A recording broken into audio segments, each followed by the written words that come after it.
ಭಾರತ ಕೃಷಿ ಪ್ರಧಾನ ರಾಷ್ಟ್ರ. ಈಗಲೂ ನಮ್ಮ GDPಗೆ 18ರಿಂದ 19% ಕಾಂಟ್ರಿಬ್ಯೂಷನ್ ಕೃಷಿ ಕ್ಷೇತ್ರದಿಂದ ಬರುತ್ತೆ. ಬಟ್ ಅನ್ನದಾತನಿಗೆ ತೂಕದಲ್ಲಿ ಮೋಸ ಮಾಡೋ ಕೆಲಸ ಇಲ್ಲ ಆಗ್ತಾ ಇದೆ.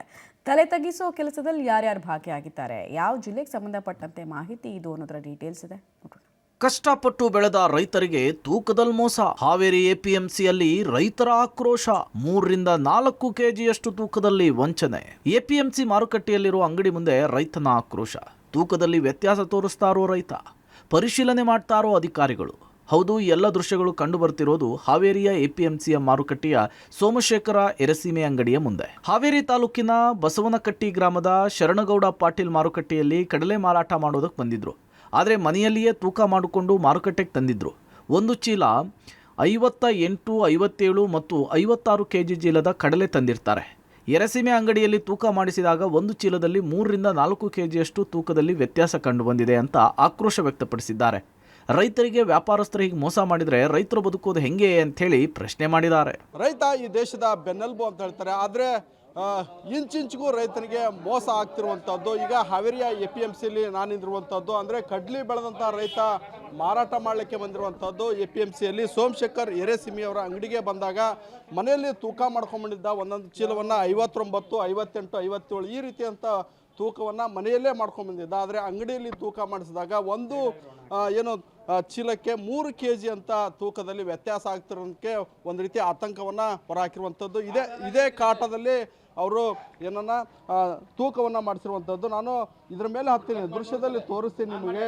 ಈಗ ಸದ್ಯ ಇದು ಮಿಷನನ್ನು ಬಂದ್ ಮಾಡಿರುವಂಥದ್ದು. ಹೀಗಾಗಿ ನಾನು ನೋಡ್ತಾ ಇರ್ಬೋದು, ಈಗಾಗಲೇ ಸ್ಥಳಕ್ಕೆ ಅಧಿಕಾರಿಗಳು ಕೂಡ ಬಂದಿರುವಂಥದ್ದು, ಪರಿಶೀಲನೆಯನ್ನು ಮಾಡ್ತಿರುವಂಥದ್ದು. ರೈತರು ಭಾಳಷ್ಟು ಕಷ್ಟಪಟ್ಟು ಸಾವಿರಾರು ರೂಪಾಯಿ ಖರ್ಚು ಮಾಡಿ ಮೆಕ್ಕೆಜೋಳ ಮತ್ತು ಬೇರೆ ಬೇರೆ ಬೆಳೆಯನ್ನು ಬೆಳೆದಿರ್ತಾರೆ. ಆದರೆ ಮಾರುಕಟ್ಟೆಗೆ ಬಂದಾಗ ದಳ್ಳಾಳಿಗಳು ಮತ್ತು ವ್ಯಾಪಾರಸ್ಥರ ಹತೋಟಿಯಲ್ಲಿರ್ತಕ್ಕಂತಹ ತೂಕದಲ್ಲಿ ಮೋಸ ಆಗ್ತಿರೋ ಹಿನ್ನೆಲೆಯಲ್ಲಿ ಭಾಳಷ್ಟು ಆಕ್ರೋಶವನ್ನು ಹೊರಹಾಕ್ತಿರುವಂಥದ್ದು. ನಮ್ಮ ಜೊತೆಗೆ ರೈತರಿದ್ದಾರೆ. ಅಣ್ಣ, ಯಾವಾಗ ಮಾರಕ್ಕೆ ಬಂದಿದ್ದಿ, ಯಾವ ರೀತಿ ಮೋಸ ಆಗಿದೆ? ಒಂದು 15 ದಿನದ ಹಿಂದ್ಗಡೆ ತಗೊಂಬಂದಿ ಸರ್.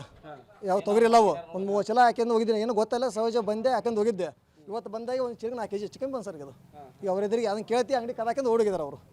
ಈಗ ನಿಮ್ಮ ಮನೆಯಾಗ ತೂಕ ಮಾಡ್ಕೊಂಬಂದಾಗ ಎಷ್ಟಿತ್ತು? 58, 59 ಕೆಜಿ ಬಂದಿದೆ ಸರ್ ಒಂದು ಚೀಲ. ಇಲ್ಲ 53, 54 ಅವ್ರು ಬಿಲ್ಲ ಕೊಟ್ಟಿದ್ದಾರೆ. ಈಗ ಇವರು APMC ಅಧಿಕಾರಿ ಬಂದಾರ, ಅವ್ರು ಏನು ಹೇಳಿದ್ರು? ಅವ್ರು ಏನಾದ್ರು ಆಕ್ಷನ್ ತಗೊಂತೀವಿ ಅಂತಾರೆ ಸರ್. ಅವ್ರು ಏನು ತಾಂತರ ಬಿಡ್ತಾರೋ ಗೊತ್ತಿಲ್ಲ. ಅವ್ರ ಅಂಗಡಿ ಮಾಲಕ್ಕೆ ಇಲ್ಲಿ ಬರ್ಬೇಕು ನಮ್ಮ ಹತ್ರ.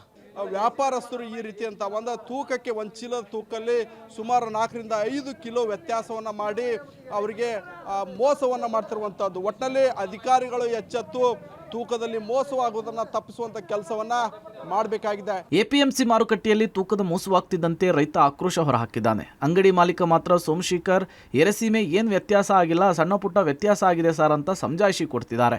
ಅಲ್ಲದೆ ಸ್ಥಳಕ್ಕೆ APMC ನಿರ್ದೇಶಕ ಮತ್ತು AC ಕಲ್ಯಾಣಿ ಭೇಟಿ ಕೊಟ್ಟು ಪರಿಶೀಲನೆ ನಡೆಸಿದ್ದಾರೆ. ತೂಕದಲ್ಲಿ ಮೋಸವಾಗಿದೆ ಅನ್ನುವಂತಹ ಪ್ರಾಥಮಿಕ ಮಾಹಿತಿ ಬಂದಿದೆ. ನಾವು ಅಂಗಡಿಯನ್ನು ಸೀಸ್ ಮಾಡ್ತೇವೆ ಅಂತ ಭರವಸೆ ಕೊಟ್ಟಿದ್ದಾರೆ. ಈಗ ನಮ್ಮ ಗಮನಕ್ಕೆ ಬಂದಿದೆ, ಇದು ಲೈಸೆನ್ಸನ್ನು ರದ್ದು ಮಾಡ್ತೀವಿ, ಮತ್ತೆ ಎನ್ಕ್ವೈರಿ ಅದು ಮಾಡಿ ನಿಮ್ಮ ಕರ್ತವ್ಯ ಅದು ಮಾಡ್ತೀರಾ?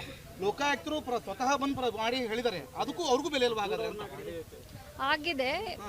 ವೇಟ್ಸ್ ಅಂಡ್ ಮೆಜರ್ಸ್ ಡಿಪಾರ್ಟ್ಮೆಂಟ್ ಅವರು ಕಂಟಿನ್ಯೂಸ್ ಆಗಿ ಮಾಡ್ತಾ ಇದ್ದಾರೆ, ಇನ್ಸ್ಪೆಕ್ಷನ್ ಮಾಡ್ತಾ ಇದ್ದಾರೆ. 2 ರೂಪಾಯಿ 3 ರೂಪಾಯಿ ತರಕಾರಿ ಮರ ಮೇಲೆ ಕೇಸ್ ಮಾಡ್ತಾ ಇದ್ದಾರೆ ಅವರು. ಇಂಥ ದೊಡ್ಡ ದೊಡ್ಡ ಅಂಗಡಿಗಳು ಮಾಡ್ತಿಲ್ಲ. ಏನು ಸಮಸ್ಯೆ? ಅವರಿಂದ ರಿಪೋರ್ಟ್ ತಗೋತೀವಿ ಸರ್. ಇವತ್ತು ಇದು ಕಂಪ್ಲೇಂಟ್ ಬಂದಿದ್ದು ಇವತ್ತು ನನಗೆ ಗೊತ್ತಾಗಿದ್ದು. ಈಗ ಇದ್ರ ಮೇಲೆ ಆ್ಯಕ್ಷನ್ ತಗೋತೀನಿ. ನಾಳೆಯಿಂದ ಎಲ್ಲ ವೇಯಿಂಗ್ ಸರ್ ವಿಸಿಟ್ ಬಂದು ನಾವು ಒಂದು ತಿಂಗಳದೊಳಗೆ ಆಲ್ರೆಡಿ ಸ್ಟ್ಯಾಂಪಿಂಗ್ ಮಾಡೋತ್ನಾಗ ಬಂದು ಎಲ್ಲ ಸ್ಟ್ಯಾಂಪಿಂಗ್ ಮಾಡೋತ್ನಾಗ ನಾವು ನಿಂತು ಸ್ಟ್ಯಾಂಪಿಂಗ್ ಮಾಡಿಸಿವಿ ಸರ್. ಆಗಿಲ್ಲ, ಇದು ಯಾಕಾಗಿದೆ ಅಂತ ನನಗೂ ಗೊತ್ತಾಗ್ತಾ ಇಲ್ಲ. ಸ್ಟ್ಯಾಂಪಿಂಗ್ ವೇಟ್ಸ್ ಅಂಡ್ ಮೆಜರ್ಮೆಂಟ್ ಅವ್ರು ಕರೆಸಿ ಅವ್ರು ಏನಾಗಿದೆ ಅಂತೇಳಿ ಹೇಳ್ತೇನೆ. ಒಟ್ನಲ್ಲಿ ಕಡಲೆ ಮಾರಾಟ ಮಾಡೋದಕ್ಕೆ ಬಂದ ರೈತನಿಗೆ ತೂಕದಲ್ಲಿ ಮೋಸವಾಗಿದೆ. ಅಂಗಡಿಯ ಮುಂದೆ ಅನ್ನದಾತರು ಆಕ್ರೋಶ ವ್ಯಕ್ತಪಡಿಸಿ ಅಂಗಡಿಯನ್ನ ಸೀಸ್ ಮಾಡುವಂತೆ ಒತ್ತಾಯ ಮಾಡಿದ್ದಾರೆ. ಇನ್ನಾದರೂ ಅಧಿಕಾರಿಗಳು ಎಚ್ಚೆತ್ತುಕೊಂಡು ತೂಕದ ಮಷಿನ್ ತಪಾಸಣೆಗೆ ಕಠಿಣ ಕ್ರಮವನ್ನು ತೆಗೆದುಕೊಳ್ಳುವ ಕೆಲಸ ಮಾಡಬೇಕಿದೆ. Fakirayya, public TV, Haveri.